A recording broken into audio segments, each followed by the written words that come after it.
veins, I've been driving this train. Years in this lane, there's no stopping this flame. Cause I came to the game and I changed it to play how I like, rearranged it to my own domain. Yeah, I got what it takes. Merhaba arkadaşlar, yepyeni haberlerle karşınızdayız. Hande Erçel sosyal medyada Türkiye'nin en çok takip edilen oyuncusu olma unvanını hala üzerinde taşıyor. Instagram'da 31 milyon takipçisini geride bırakan Hande Erçel, yeni dizisi Bambaşka Biri ile son dönemde sosyal medyanın gündeminden düşmeyen biri oldu. Güzelliğiyle hayranlarını mest eden oyuncu, Instagram'da paylaştığı seksi pozlarıyla da sıklıkla magazinin basınında konuşulan birisi olmayı başarıyor.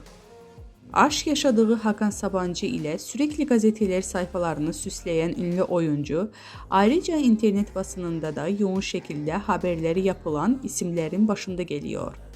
Hande Erçel demek, magazin olsun, dizi olsun, YouTube yayın olsun, reyting anlamına geliyor.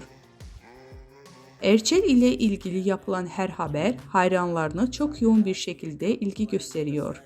In the AM, that's my only friend, no light, just the sun coming up on the horizon. I lose track of time, yeah, I move fast and climb a new class divine, yeah, true passion shines and I'm through passing time. I choose stacking dimes, you snooze half the time while I move past